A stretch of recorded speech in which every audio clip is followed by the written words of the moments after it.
Exemple 10.8. Ici, on a une tige uniforme de longueur L et de masse M est rattachée par une extrémité à un pivot sans friction et peut tourner librement autour du pivot dans les plans verticaux. Alors, ce tige, ça peut tourner autour d'un pivot qui passe par ce point-là. On peut dire ce point-là, c'est le point O. Et avec une masse M. Initialement au repos, ça veut dire là, c'est la position initiale. Il était au repos, alors la vitesse à ce point-là initial est égale à 0. La tige est lâchée, on laisse la tige de ce point-là. On doit trouver l'accélération angulaire initiale. Alors, il faut trouver alpha initiale de la tige et l'accélération tangentielle, ça veut dire il faut trouver A tangente sa valeur. De quel point? De son extrémité droite. Alors, si ici on a un point A, il faut trouver l'accélération tangentielle du point A. Avant de commencer, je veux bien expliquer deux points. Là, par exemple, dans le cas initial, vous savez bien qu'on a alpha, on a oméga, on a V et on a A. Tout d'abord, il faut savoir que ici on parle de alpha I, on parle de oméga I, mais ici on ne peut pas parler de VI et AI parce que alpha I et VI, c'est la même, garde la même valeur pour tous les points. Ça veut dire quoi? Pour le point A ou le point B ou le point C ou n'importe quel point ici, à l'instant T initial, tous les points ont la même valeur de alpha I et oméga I. Ça veut dire ici, on a alpha de A est égal alpha de B est égal alpha de tout est égal à alpha initial. Pareil pour oméga initial est égal oméga de A, oméga de B et oméga de tous les points. Mais par rapport de V et A, on ne peut pas dire initialement. Il faut dire initialement et pour quel point. Le plus important de préciser le point. Alors ici, je calcule A pour le point A, OK, de son extrémité droite, alors du point qui se trouve sur l'extrémité droite. Alors ici, je calcule A de A. Il faut calculer. Peut-être, je demande par exemple calculer A du point B. Le point B se trouve là, par exemple. Ou A du point C, qui se trouve ailleurs. Alors, pareil pour, pour la vitesse V. Il faut préciser le point. Soit on dit de VA, par exemple, on a VB, on a VC. VA n'est égal pas à VB, n'est égal pas à VC. Pareil pour A. Alors, on commence. Tout d'abord, on veut bien calculer la valeur de alpha. Vous savez bien qu'il y a une relation simple entre le moment de force tau et alpha. Tau est égal I fois alpha. Tout d'abord, je veux bien expliquer ici qu'est-ce qu'on a comme force appliquée sur l'objet. On a la réaction R dirigée vers le haut qui passe par le point de pivot qui se trouve en point O. Et aussi, on a le poids M fois G. Le point de pivot se trouve en point O. Alors, le point de pivot en O. Alors, on peut dire directement que taux de R est égal à 0 parce que R passe par le point de pivot. Toutes les forces passent par le point de pivot, n'ont pas de taux. Alors, R passe par O. Qu'est-ce qu'il reste? Il reste taux de mg. Voilà. Qui est égal AI fois alpha. Tout d'abord, il faut préciser où se trouve le positif et le négatif, ou la positive, la direction positive et la direction négative. J'ai déjà parlé de ça. Maintenant, je parle de MG. MG tourne la tige vers le bas, comme vous voyez, vers le bas. Alors, tourne le tige dans le sens des aiguilles d'une montre. Lorsque la force tourne dans le sens des aiguilles d'une montre, alors c'est le sens positif. Pardon, c'est le sens négatif. Si la force tourne l'objet dans le sens contraire, alors c'est le sens positif. On a ici mg dans le sens négatif, alors moins taux de mg, mg est égal à I fois alpha. Alors, on peut dire là, moins, ici, on met la valeur absolue de taux mg, qui est égal à R fois mg.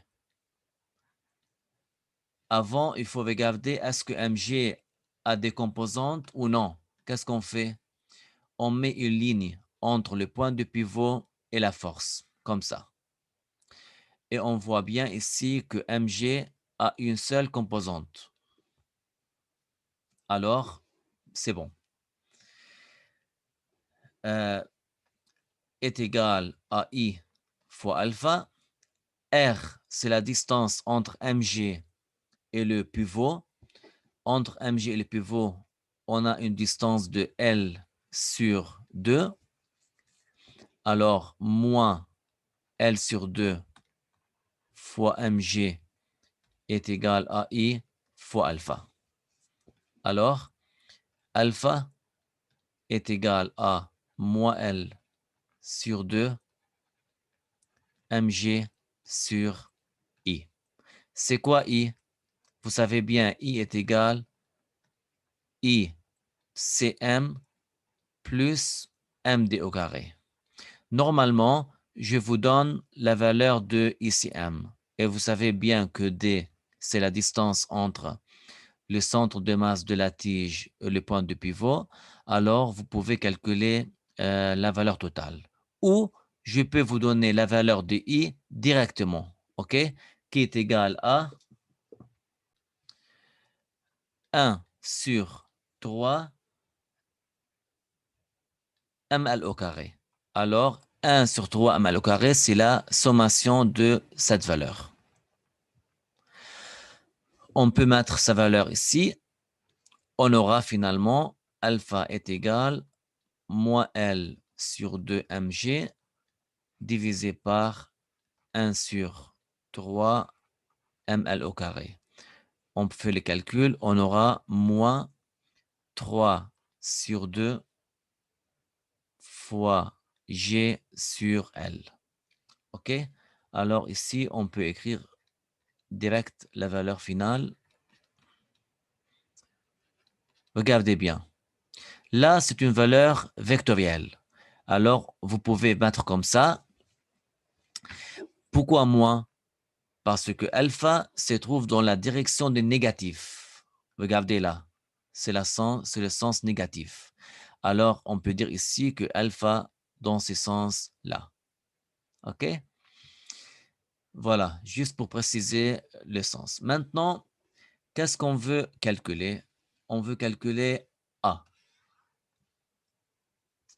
Pour calculer A, on a une simple relation entre A tangente et alpha, qui est égale à R fois alpha.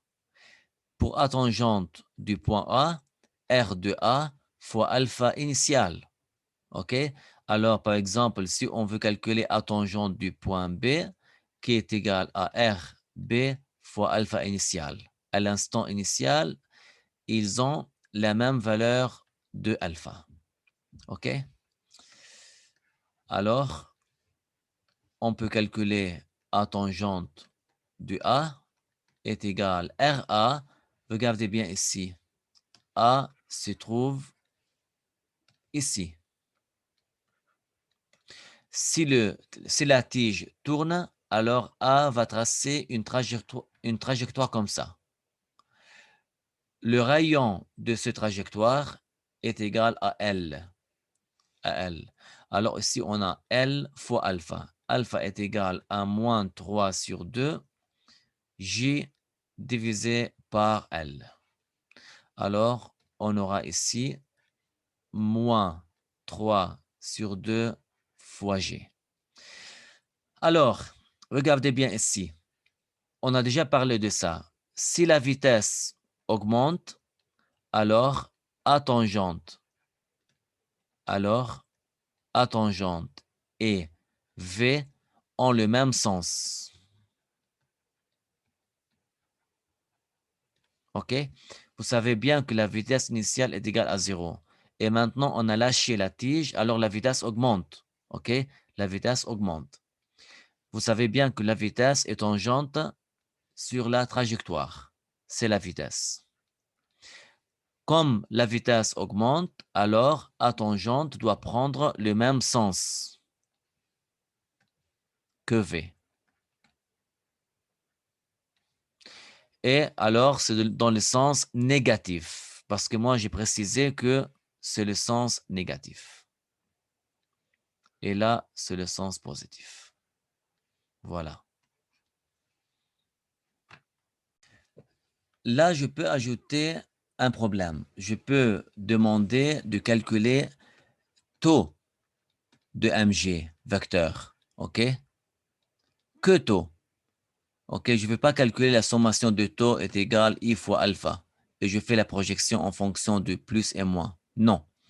Je veux calculer la valeur de taux de mg. Vous savez bien que taux est égal à R produit vectoriel mg. Voilà, c'est la valeur. Pour calculer taux, il faut tout d'abord trouver où se trouve R, où se trouve mg. R, c'est un vecteur qui joint le point de pivot et mg. Alors, il est comme ça. Alors, on peut dire ici qu'il est égal à L sur 2 fois m fois g. C'est quoi le sens? C'est le sens de taux. On utilise la main droite. Regardez bien. On met, là, vous avez R. Vous avez vos doigts, par exemple, comme ça. Voilà, vous avez les 4 doigts comme ça, dans le sens de R. Et mg doit sortir de votre paume, alors ça sera comme ça. Regardez bien, vous avez R comme ça, mg vers le bas, alors vous aurez taux est dirigé à l'intérieur de la page. OK? Vous aurez ici votre pouce doit être dirigé vers l'intérieur. Alors, on peut dire là qu'on a taux vecteur qui est dirigé vers l'intérieur. Et moi, j'ai déjà dit que l'intérieur, c'est toujours le sens négatif, moins J. OK? Alors, ici, on peut écrire moins J. Voilà, comme ça, vous précisez la valeur de taux comme vecteur. Moins J. Ça, c'est la direction. Et là, c'est le module.